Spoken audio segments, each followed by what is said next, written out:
दोस्तों कैसे आप सब, उम्मीद करते हैं आप लोग एकदम अच्छे होंगे, मस्त होंगे और आप लोग की तैयारी एकदम बेहतरीन तरीके से चल रही होगी। जैसा कि दोस्तों आज हम लोग इस वीडियो में देखने वाले हैं कि एग्जाम में दोस्तों आपको पत्र लेखन यानी पत्र को लिख करके कैसे आना है, ताकि आपको दोस्तों पूरे में से पूरे 4 मार्क्स दोस्तों आपको पूरे मिल जाए और कहीं भी एग्जामिनर आपका एक भी नंबर काट ना पाए। दोस्तों बहुत सारे बच्चों को पत्र तो पता होता है लेकिन लिखने का तरीका ही नहीं पता होता है, जिससे उनको पूरे में से पूरे मार्क्स नहीं मिल पाते हैं और उनके हिंदी में नंबर खराब हो जाते हैं। ठीक है दोस्तों, ये सब आपके फ्री के नंबर मिलने वाले हैं। आपको बस एक तरीका समझ जाओ कैसे पत्र को लिखा जाता है, उसके बाद आप चाहे कोई भी पत्र आएगा आप चुटकियों में ऐसे लिख के हटा दोगे। ठीक है, चलो दोस्तों अगर आप 2026 की तैयारी कर रहे हो तो इसके लिए दोस्तों आपको ये वीडियो देखना होगा और आपके लिए बहुत ही वेरी मोस्ट इंपॉर्टेंट ये वीडियो रहेगी, ताकि दोस्तों अभी से ही आपके पास समय है और अभी से ही आपने हिंदी की तैयारी एकदम बेहतरीन तरीके से लेकर चलते रहिए और जितने भी पत्र सत्र हैं, निबंध सिबंध सब कुछ एकदम बेहतरीन तरीके से तैयार करते रहिए।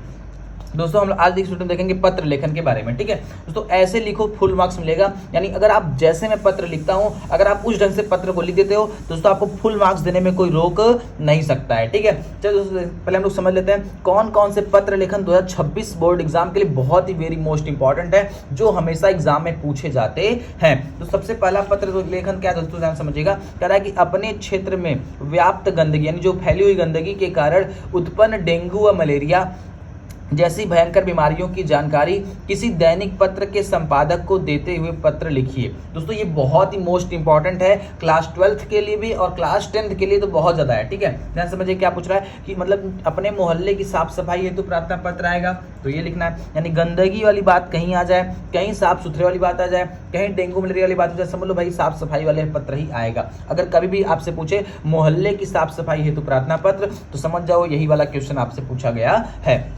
दोस्तों दूसरा सबसे इंपॉर्टेंट 2026 बोर्ड एग्जाम के लिए क्या है, ध्यान समझिएगा।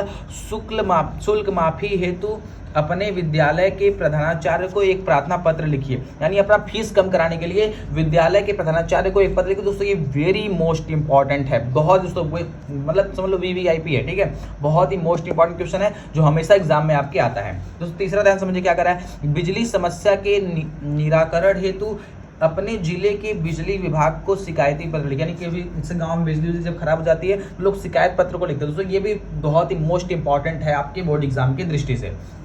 चौथा पॉइंट क्या है समझिएगा, अपने मित्र के पिता सीमा पर शहीद हो गए। ठीक है, अपनी भावनाएं व्यक्त करते हैं तो प्रार्थना पत्र, यानी कि आपका जो मित्र है उसके जो पिताजी है वो सीमा पे क्या हो गए, बॉर्डर पे क्या हो गए, शहीद हो गए, तो उनकी भावनाओं को अपनी भावनाओं को व्यक्त करते हुए उनको एक पत्र लिखने की बात हो रही है। दोस्तों ये 4 ऐसे पत्र हैं जो हमेशा बोर्ड एग्जाम में आते हैं 2026 में। दोस्तों ये फिक्स है कि इसी में से कोई एक आपके एग्जाम में आएगा, इतना मैं आपको दावे के साथ कहता हूँ। ठीक है, अगर आप इस 4 पत्रों को तैयार कर लोगे उसके बाद दोस्तों आपको एक भी पत्र तैयार करना नहीं है। दोस्तों आज की इस वीडियो में मैं आपको ये पहला पत्र तैयार करवाऊंगा कि कैसे आपको ये पहला पत्र घरेलू की मतलब कि मोहल्ले की साफ सफाई हेतु प्रार्थना पत्र आप कैसे एग्जाम में लिख के आओगे, ताकि आपको पूरे में से पूरे 4 मार्क्स आपको मिल जाए। उसके बाद जो अगला वीडियो आएगा उसमें आपको शुल्क माफी पे कराऊंगा। उसके बाद जो वीडियो आएगा उसमें बिजली विभाग वाले करा दूंगा। उसके बाद जो वीडियो आएगा तो उस पर आपको मित्र के जो पिता जो सीमा पे शहीद हो गए तो उसके बारे में करा दूंगा। दोस्तों ये तभी कराऊंगा जब आप ज़्यादा इस वीडियो क्या करोगे, शेयर करोगे और इस वीडियो पर ज़्यादा कमेंट रहेगा, तब नए सारे टॉपिक पे वीडियो लेकर के आऊँगा। चलिए आपको सिखाते हैं कि मोहल्ले की साफ सफाई तो प्रार्थना पत्र जैसा कि दोस्तों ध्यान दीजिएगा, जिस ढंग से दोस्तों मैं लिखा हूं उससे आपको उसी ढंग से एग्जाम में लिख के आना, ताकि आपको दोस्तों कहीं भी एक नंबर आपका कटे ना। सबसे पहले दोस्तों आप पहले जो भी चीज आपसे पूछेगा, जैसे मोहल्ले की साफ सफाई हेतु प्रार्थना पत्र, आपको हेडिंग लिखना पड़ेगा अपने नगर की सफाई हेतु प्रार्थना पत्र। जैसे मैं हेडिंग उससे आपको वैसे एग्जाम में डाल करके आना है। उसके बाद लिखेंगे नीचे सेवा में, लाइन छोड़ना नहीं, तीनों लाइन हटा कर आपको लिखना, लाइन कहीं भी छोड़ना आपको नहीं। बहुत सारे बच्चे क्या करेंगे थोड़ा सा फैशन के कारण यहाँ सेवा में लिखेंगे, लाइन छोड़ के यहाँ लिखेंगे, लाइन जैसे ही मैं लिखा हूं सेम आपको वैसे लिखना है, कहीं भी लाइनिंग आपको छोड़नी नहीं है। तो पहले क्या लिखेंगे, सेवा में कॉमा लगाएंगे, उसके नीचे लिखेंगे स्वास्थ्य अधिकारी, फिर कॉमा लगाएंगे, लिखेंगे नगर निगम जौनपुर उत्तर प्रदेश। ठीक है, यानी कि एक भी लाइन आपको छोड़ना नहीं है, सभी को एकदम सटा के लिखना है। ठीक है, लिखेंगे सेवा में स्वास्थ्य अधिकारी नगर निगम जौनपुर उत्तर प्रदेश, इतनी बातें आपको एकदम सटा के लिखनी है। उसके बाद फिर जो विषय है इसको आपको ब्लैक पेन से लिखना, ताकि एग्जामिनर का अब बताओ सभी ब्लू पेन से लिखेंगे उसको पता नहीं चलेगा, लगेगा सब एक ही मिक्स हो गया है। लेकिन जब आप इसको ब्लैक पेन से लिखो तब समझ में आएगा अच्छा ये तीनों टॉपिक अलग है और ये एक अलग चीज है। तो सेवा में स्वास्थ्य अधिकारी नगर निगम जौनपुर उत्तर प्रदेश, विषय क्या है, नगर की सफाई हेतु प्रार्थना पत्र, ये आपका क्या है विषय है। तो आपका विषय क्या है, नगर की सफाई हेतु प्रार्थना पत्र है। अब उसके बाद आपको क्या लिखना है, देखो ध्यान से, तो जो भी है आपको अपनी भाषा में ही पत्र लिख करके आना है, बस आप तरीका समझ जाओ कैसे एग्जाम में आपको लिख करके आना है। तो पहले लिखेंगे मान्यवर महोदय, या लिखेंगे श्रीमान महोदय, या श्रीमान लिख दो या फिर लिख दो मान्यवर महोदय। उसके बाद लिखेंगे मैं इस पत्र के माध्यम से जौनपुर नगर निगम के स्वास्थ्य अधिकारी का ध्यान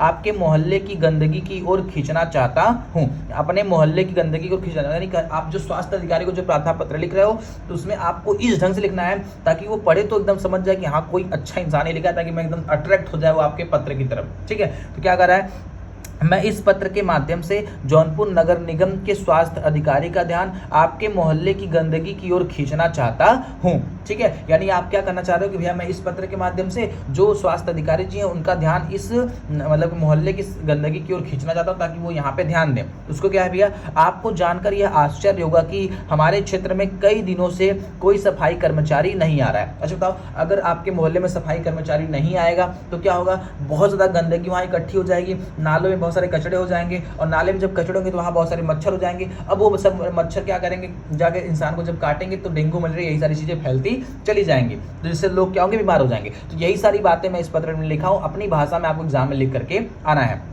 तो क्या लिखेंगे, आपको जानकर यह आश्चर्य होगा कि हमारे क्षेत्र में कई दिनों से कोई सफाई कर्मचारी नहीं आ रहा है, जिसके कारण जगह जगह पर कूड़ा करकट इकट्ठा हो गया है। सड़कों और नालियों की सफाई न होने के कारण मच्छरों का प्रकोप बढ़ता जा रहा है। यानी जब क्या होगा, सड़कों की और नालियों की जब सफाई नहीं होगी तो क्या होगा, नाली गंदे पानी में क्या होंगे, मच्छर और पैदा होते जाएंगे और उनका प्रकोप क्या होगा, बढ़ता जा रहा है। अगर ऐसा ही चलता रहा तो जल्द ही पूरा मोहल्ला बीमार पड़ जाएगा। यानी आप उसको क्या समझाना चाह रहे हैं जो महोदय जी हैं कि आप इस पे ध्यान दीजिए भैया कि कई दिनों से क्या हो रहा है, कोई सफाई कर्मचारी इस क्षेत्र में नहीं आया है, जिस जगह जगह पे कूड़ा करकट इकट्ठा हो जा रहा है और सड़कों और नालियों की सफाई न होने के कारण मच्छरों का प्रकोप बढ़ता जा रहा है। अगर ऐसा ही चलता रहा तो जल्द ही पूरा मोहल्ला बीमार पड़ जाएगा। अतः अब देखो, लाइन छोड़ना नहीं, लाइन पूरा सटा के ही आपको लिखना है। ठीक है, लाइन कहीं भी आप छोड़ेंगे नहीं। फिर क्या लिखेंगे, अतः आपसे निवेदन है कि जल्द ही सफाई की व्यवस्था करवाएंगे। तो आप क्या करना चाह रहे हैं भैया, अतः आपसे निवेदन है कि आप जल्द से जल्द सफाई जल्द से इस पे क्या करेंगे, आप एक्शन लेंगे और सफाई की व्यवस्था करवाएंगे। अब इसको दिनांक आपको हिंदी में लिखना है। ये बहुत सारे बच्चे कैसे लिखेंगे, ऐसे दिनांक लिख देंगे 30 तारीख चौथा महीना, मतलब 6वां महीना 2025 ऐसे। तो ऐसे एग्जाम में आपको नहीं लिख के आना है, आपको एग्जाम में इस तरीके से लिखना है। पहले दिनांक को आपको ब्लैक पेन से लिखना है, फिर क्या लिखेंगे 30 जून कॉमा लगाएंगे 2025, इस ढंग से आपको लिख के आना है 30 जून 2025। फिर यहाँ लिखेंगे भवदी, अगर लड़के हैं तो भवदी लिखेंगे और लड़कियां अगर लिखती हैं तो लिखेंगे भवदिया, क्योंकि भवदी का स्त्रीलिंग भवदिया होता है। फिर लिखेंगे समस्त निवासीगण, यानी सभी निवासीगण आपसे ऐसा प्रार्थना कर रहे हैं कि आप जल्द से इस कार्य पे क्या करिए, कार्रवाई करिए और जल्द से जल्द इसकी गंदगी क्या करिए, साफ करिए। अगर दोस्तों आप इस ढंग से एग्जाम में लिख करके आते तो उम्मीद करते हैं आपको ये पत्र एकदम बेहतरीन तरीके से समझ में आया होगा। आपको अपनी भाषा में एग्जाम में लिख के आना, जैसे दोस्तों मैं लिखा हूं सेम वैसे आप एग्जाम में लेके आना, दोस्तों आपको पूरे में से पूरे 4 मार्क्स मिलेंगे। कहीं भी दोस्तों कोई भी एक नंबर आपका काट नहीं सकता है, क्योंकि दोस्तों अगर आपके लिखावट में अगर सफाई है तो एग्जामिनर आपका नंबर क्यों काटेगा, उसको कोई पागल कुत्ता थोड़ी काटा आपका नंबर काटेगा। अगर आप बेहतरीन तरीके से लिखोगे, एग्जामिनर आपकी कॉपी को देख खुश हो जाएगा, तो आपको पूरे में से पूरा नंबर देने से कोई रोक नहीं सकता है। दोस्तों यदि आपको वीडियो अच्छी लगी तो वीडियो को लाइक कीजिएगा और चैनल पर नए हैं तो चैनल को सब्सक्राइब कर दीजिएगा।